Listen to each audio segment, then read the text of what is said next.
Hi there, it's Brad Einarsen here. We've got our next version of the Klick Wiretap, which is for the June 18th version of the Klick Wire. And I've got with me Anuk Karunaratne, the strategy analyst for healthcare, and Greg Rutherford, SVP for marketing here at Klick. And they're my media experts today. We're going to be talking about two of the stories this week. The first one is, the lead story in the Wire was physicians using social media, consumer-based social media, for professional networking. So this was pretty interesting. What really caught my attention was YouTube. So we've got three sites mentioned in the article: Facebook, which makes sense, and then YouTube, and then LinkedIn. Now Sermo doesn't show up for other reasons, but YouTube showing up number 2. So what do you guys think about this use of YouTube for professional networking?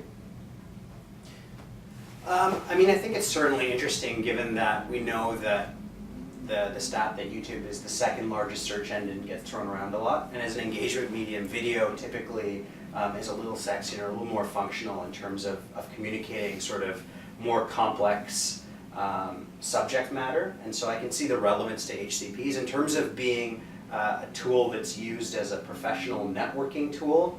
I'm not sure if there was maybe a disconnect or misunderstanding in terms of how that survey question was answered, because I'm a little bit surprised that even Facebook would be that much more used for professional networking than say something like LinkedIn.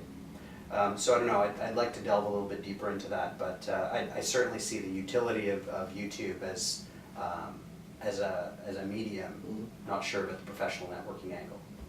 Okay, yeah.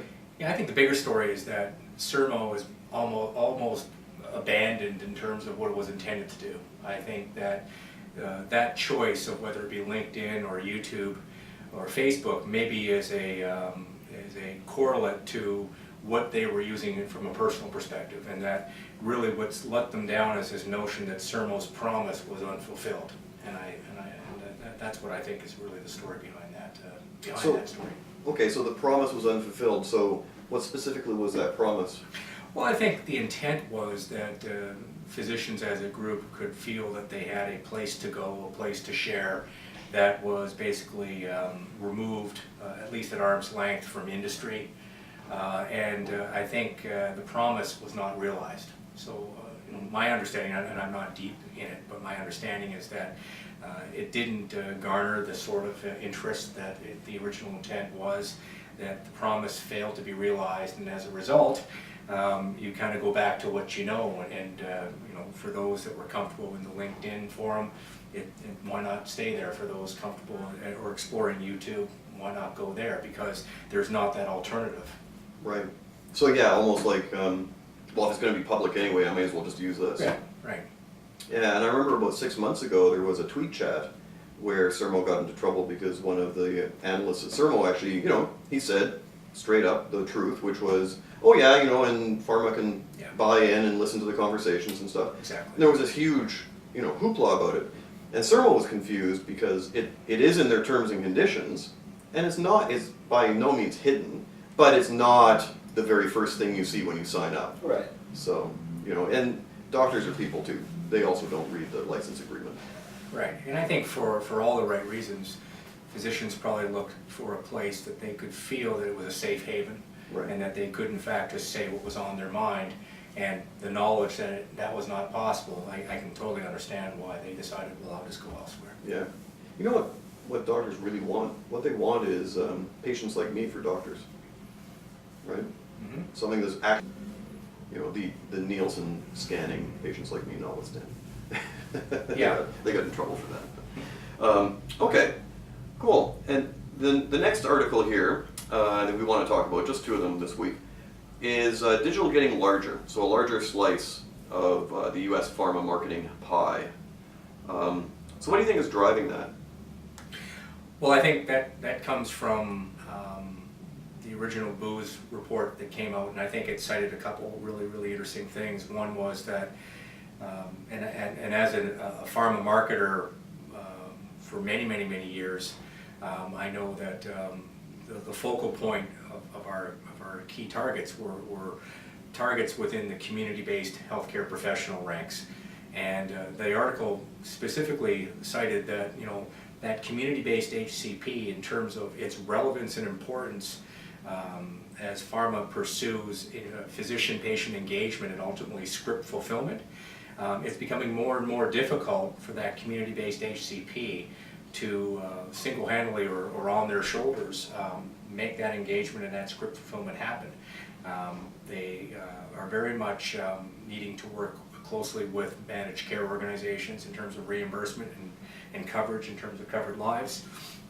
I think as well more and more physicians that we now refer to as white space are more or less for reasons that are good for them, closing their doors to continued rep calls or rep visits.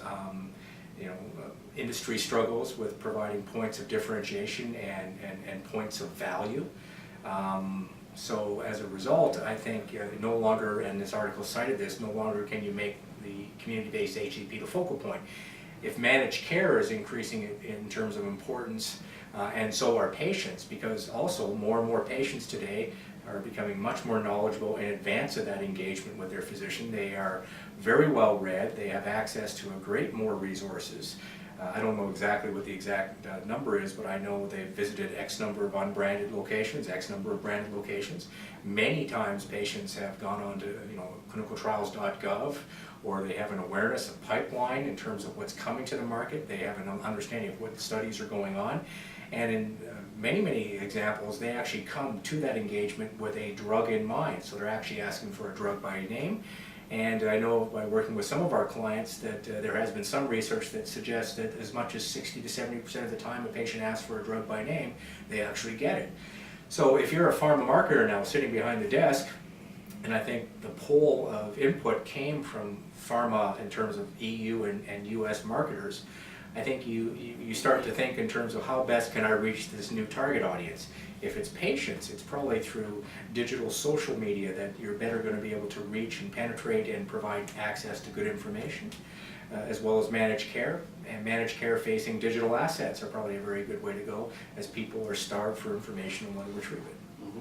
So I think one of the points it made is if your total pie of budget traditionally was split with a heavy lean towards offline allocation, I think today and going forward for sure you're going to have a heavier split of effort put towards online allocation and the digital opportunities that affords, the return on investment, which I think tangibly is better.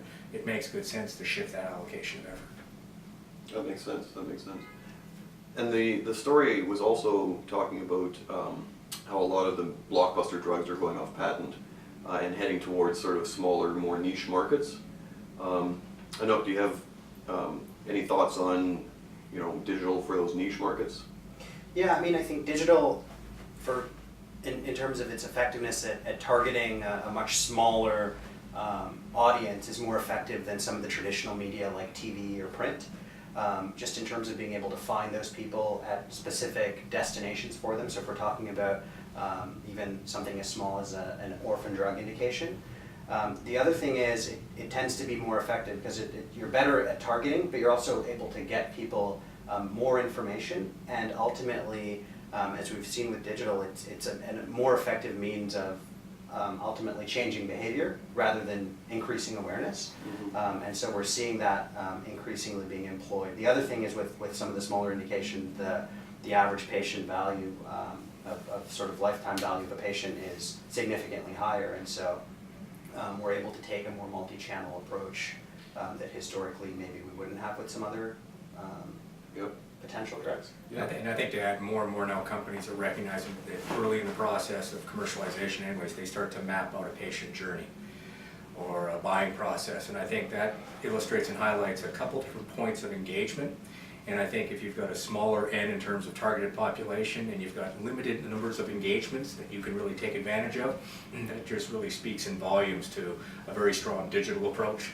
Provides either access to or very well-targeted penetration or well thought through, well-targeted tactics. Great. Perfect. Well, thank you very much for Wiretap this week. And until next week, so long.